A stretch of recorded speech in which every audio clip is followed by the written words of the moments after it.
हाँ तो बॉस, स्वागत है आपका एक बार फिर इस यूपी से सफ़र में। जो लोग एक ज़बरदस्त तरीके से लगे हुए हैं या फिर लगने वाले हैं, मैं उनका हार्दिक स्वागत करता हूँ। तो गुड मॉर्निंग वॉरियर्स। आज की सुबह मैं तुम्हें उस इंसान की कहानी सुनाता हूँ जिसने गरीबी से उठकर भारत को आसमान तक पहुँचा दिया।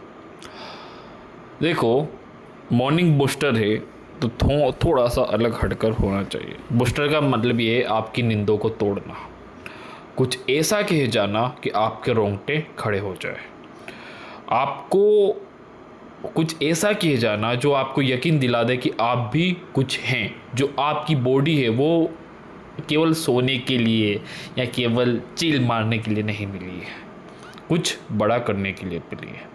आप खुद को पहचान सकें कि आप में असीम संभावना है, असीम एनर्जी है। ठीक है, अपनी पावर को पहचानने के लिए ये मॉर्निंग बूस्टर के जो प्रोग्राम्स हैं हम डेली कर रहे हैं। देखो, सुबह 4 बजे मेरा उठना होता है और करीबन आप मान के चलिए कि 12 से 1 बजे मेरा सोना होता है ना। तो ये एक जुनून है ना, जो हमें कभी सोने नहीं देता कि कुछ करना है, कुछ करना है, कुछ करना है। नींद का क्या है, जब आएगी तब ले लेंगे, है ना। लेकिन आज यदि कुछ नहीं किया तो कल भी कुछ नहीं कर पाओगे। तो ठीक है, उस व्यक्ति की आज हम कहानी सुनाएंगे जिसका सफ़र भी कुछ ऐसा ही रहा है, जिसने गरीबी से उठकर भारत को आसमान तक पहुंचा दिया है। पहले ही कह चुका हूँ। रामेश्वर का छोटा सा लड़का अखबार बांटकर अपनी पढ़ाई का खर्च निकालता था। ना पैसे ना साधन, लेकिन सपना था आसमान छूने का, कुछ कर गुजरने का। लोग कहते थे तुम क्या कर लोगे, लेकिन उसने हार नहीं मानी, दिन रात मेहनत की। और वही लड़का आगे चलकर जो है भारत का मिसाइल मैन बना, देश को परमाणु शक्ति दी और फिर देश का राष्ट्रपति बना। जी हाँ, हम बात कर रहे हैं डॉक्टर एपीजे अब्दुल कलाम की। ठीक है, देखिए, ये वो शख्स है जिनसे बहुत कुछ सीखने को हमें मिल सकता है। जो कलाम साहब है, काफ़ी बड़ा व्यक्तित्व है यदि मैं कहूँ तो। कलाम साहब कहते थे कि सपना वो नहीं जो सोते वक्त देखा जाए, है ना। हम देखते हैं ये होगा, वो होगा, एक कार होगी, बड़ा सा बंगला होगा, यहाँ जाएंगे, वहाँ जाएंगे। ये वो सपने हैं जो आप सोते वक्त देख रहे हो। सपना वो होना चाहिए जो आपको सोने ना दे, ये कहते थे कलाम साहब। मतलब सपने इतने बड़े होने चाहिए कि वो हमें हर दिन जगाए, हर पल मेहनत कराए, है ना। ये नहीं कि कल करेंगे, आज करेंगे, नहीं करें, तो वो चीज़ नहीं होनी चाहिए। देखिए, उनके पास ना तो लैपटॉप था ना इंटरनेट था। आप लोगों के पास सोचिए, मोबाइल फ़ोन है, इंटरनेट कनेक्शन है, इतना सस्ता है। ठीक है, उनके पास कुछ नहीं था तो केवल और केवल उनका जुनून, पैसेंस, मेहनत, हार्ड वर्क, ये उनके पास थी और आपके पास भी है। यहाँ तक कि आपके पास कई ज़्यादा चीज़ें। लेकिन अभी की जो सोसाइटी चल रही, अभी का जो एटमॉस्फेयर चल रहा है, एक ट्रैप्ड सोसाइटी जो हमें सोचने समझने की क्षमता से विचलित कर देती है, सोचने ही नहीं देती है ना। हम ऐसे हो चुके हैं कि हमें 30 सेकेंड्स में रिजल्ट चाहिए। जैसे 30 सेकेंड्स की आप रील देख रहे हो, अब आप 10-20 मिनट की वीडियो नहीं देखोगे। ओके, तो आसपास का एटमॉस्फेयर ऐसा बन चुका है कि हमारा माइंड चाहता है जल्दी से जल्दी परिणाम लेना। क्योंकि हम रील्स इसलिए ज़्यादा देखते हैं क्योंकि वो फटाफट 30 सेकेंड में ख़त्म हो जाती है। बात समझ रहे हो? इन चीज़ों से दूर रहना है, एक तरीके के वायरस है ये। तो जो कलाम साहब है वो हमें ये सिखाते हैं कि हालत कभी भी परफेक्ट नहीं होंगे, दिक्कतें आएगी, है ना। सोचिए, इतनी गरीबी थी उनकी। ठीक है, लैम्प की रोशनी में पढ़ाई करते थे। आज आपको मोमबत्ती में पढ़ने का बोलते, अरे यार मोमबत्ती, लाइट आएंगे फिर पढ़ेंगे। क्या है ये? एक तरीके से आप क्या कर रहे हो, खुद के साथ में गद्दारी कर रहे हो। तो हालत कभी परफेक्ट नहीं होंगे। आप सोचोगे थोड़ा सा कमरा साफ़ कर लेते हैं, थोड़ा सा ये होगा फिर पढ़ेंगे, चीज़ें थोड़ी सी ठीक हो जाए फिर होंगे, घर में थोड़ी सी खिचकिच होती है, ये चीज़ें ठीक हो जाए 4-5 दिन बाद पढ़ेंगे, सोमवार से पढ़ेंगे, 1 तारीख से पढ़ेंगे। ये आप भाग रहे हैं परफेक्शनेसेंस के पीछे। ठीक है, तो परफेक्टिज्म यदि हम कहें ये एक तरीके का वायरस है। चीज़ें कभी परफेक्ट नहीं होगी, आज तक हुई है जो अब होगी। तो कभी भी किसी चीज़ का वेट मत करो, करना शुरू करो। मेहनत हमेशा की जा सकती है, किसी भी हालत में मेहनत करने से कतराओ मत। ठीक है, नहीं होगा, चीज़ें ठीक से नहीं होगी, मेहनत तो करो। ठीक है। दूसरा, यदि हम बात करें, जब जो कलाम साहब थे, जब उनका पहला रॉकेट लॉन्च हुआ था वो फेल हो गया, तो पूरी दुनिया उन पर हंसी थी, लेकिन उन्होंने हार नहीं मानी।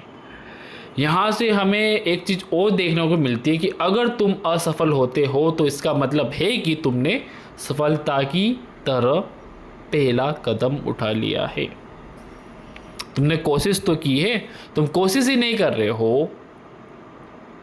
ठीक है, मीन्स आपके सफल होने के चांसेस ही नहीं है। सफल होने के लिए आप जाओगे तो हो सकता है कि आप असफल भी हो जाए। इट मीन्स कि आप कोशिश कर रहे हो। तो चीज़ें कंटिन्यूसली करो, चीज़ें करते रहो, कुछ भी करो लेकिन करते रहो, निरंतर सीखते रहो। राष्ट्रपति बनने के बाद, प्रेसिडेंट बनने के बाद में भी जो है डॉक्टर कलाम ने कभी भी सीखना नहीं छोड़ा। बच्चों से मिलते, नोट्स बनाते, सीखते रहते, मतलब सीखना कभी छोड़ा ही नहीं। खुद को अपडेट रखो, मेहनत करने से कतराओ मत। देखो लाइफ मिली है सीखने के लिए मिली है ना। इधर उधर घूमने सुमने, बर्थडे पार्टी, ये वो, ये करने के लिए नहीं मिली है। ये कभी भी हो सकता है और होता रहता है।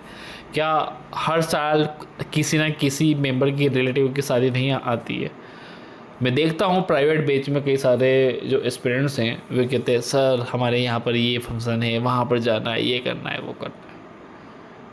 वो चीज़ें रोक रही है, आप उन एस्पिरेंट में नहीं है फिर।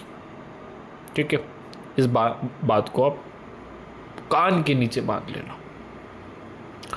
तो वॉरियर्स, डॉक्टर कलाम हमें ये सिखाते हैं कि गरीबी हो, कठिनाई हो, असफलता हो, ये सब केवल और केवल बहाने हैं, केवल और केवल बहाने हैं। अगर सपना आपका बड़ा है तो मेहनत सच्ची होनी चाहिए। ठीक है, अगर सपना बड़ा है और मेहनत सच्ची है तो कोई ताकत तुम्हें रोक नहीं सकती, कोई भी नहीं रोक सकता। ओके, और मैं हमेशा से कहता हूँ कि ये ब्रह्मांड हमेशा तुम्हारे साथ है, और ब्रह्मांड के, यूनिवर्स के 5 तत्व, 5 एलिमेंट्स आपके साथ है।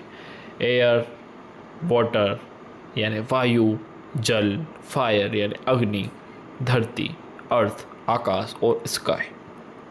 ठीक है, वायु आपकी सोच को साफ करती है, जल आपको धैर्य दे रहा है, संतुलन दे रहा है, अग्नि आपके अंदर जुनून जगा रही है, आपको हिम्मत दे रही है। ये चीज़ें आपके अंदर है, यदि आप में जुनून है तो वो तत्व आपके अंदर है, वो एनर्जी आपके अंदर है, यूनिवर्स की अग्नि से जो मिल रही है। धैर्य और संतुलन है यानी जल की एनर्जी आपके अंदर है, जो यूनिवर्स इस समय आपको दे रहा है 4 बजे।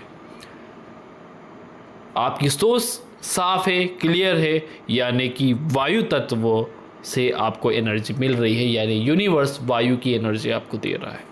या आपके जो सोच है मजबूत है, इरादे मजबूत है, करने का जुनून मजबूत है, आप मजबूत हो, तो यानी कि धरती का जो एलिमेंट्स है वो आपके साथ है, यानी कि यूनिवर्स धरती की एनर्जी आपको दे रहा है। एंड लास्ट, यदि आप बड़े सपनों की उड़ान के लिए तैयार है, बड़े सपनों के लिए कुछ बड़ा कर सकते हैं, यानी कि आकाश जो अनंत है उसकी एनर्जी आपके साथ है, यानी कि यूनिवर्स वो एनर्जी भी आपको दे रहा है। अब ये ऊर्जा तुम्हारे अंदर है और सिर्फ एक चीज़ चाहिए, डॉक्टर कलाम जैसी जीत और लगन। तो बोलिए, मैं बड़े सपने देखूंगा, मैं मेहनत करूंगा, मैं हार नहीं मानूंगा और मैं जीत कर ही दम लूंगा। आज के बाद कोई बहाना नहीं, क्योंकि बहाने हर किसी के पास होते हैं, बस जो वहाँ पर रुक गया वो नॉर्मल स्टूडेंट है, वो नॉर्मल व्यक्ति है, लेकिन आप असाधारण हैं क्योंकि आप बहानों के पीछे छुपते नहीं हो। ठीक है, तो वॉरियर्स, आज की सुबह ठान लो कि हालत चाहे जैसे भी हो, आप अपनी मंजिल तक पहुँच कर ही दम लेंगे। ठीक है, डॉक्टर कलाम गरीब थे लेकिन बड़े बने, अब तुम्हारी बारी है सपनों को उड़ान देने की। ओके, तो इसी मोटिवेशन के साथ में मैं यही कहूँगा, अपनी उस एनर्जी को पहचानिए जो आपके साथ है, जो हर पल आपको आगे बढ़ने के लिए प्रेरित कर रही है, बस आप उसे पहचान नहीं पाते हो, सो जाते हैं। आप ये थोड़ा सा ध्यान करेंगे, 2 सेकंड ही पूछेंगे कि क्या आपको पढ़ना है, तो अंदर से यही आवाज़ आएगी कि हाँ पढ़ना है। यदि आप नहीं पढ़ रहे हैं तो वो आप नहीं पढ़ रहे हैं, आप उस एनर्जी को फेल कर रहे हैं, अपनी उस एनर्जी को पहचान नहीं पा रहे हो आप। ओके, तो यूनिवर्स की एनर्जी हमेशा आपके साथ है, हमेशा वो आगे कुछ कर गुजरने की आपको प्रेरणा देगी, चाहे समय कुछ भी हुआ। ओके, तो फटाफट जो है आज के हम टारगेट्स देख लेते हैं। कैंपेन डे आपका रहेगा 39 और ये कुछ बुक ये अरेंज कर लीजिएगा। बाकी कोई भी डाउट हो, कन्फ्यूज़न हो, ये टेलीग्राम चैनल है, कमेंट कर दीजिएगा। ओके, तो ये सब कुछ देख लीजिएगा। फर्स्ट वॉर आपका जो रहेगा 4 घंटे तक आपने अपना ऑप्शनल खींचना है। सेकेंड वॉर जो हमारी चल रही थी सोसाइटी की, 2 घंटे तक आपने खींचनी रहेगी। यहाँ पर 11th क्लास की हम NCERT की सेकेंड रीडिंग लेकर चल रहे थे और आज आपका जो है 5th यानी कि लास्ट डे रहेगा।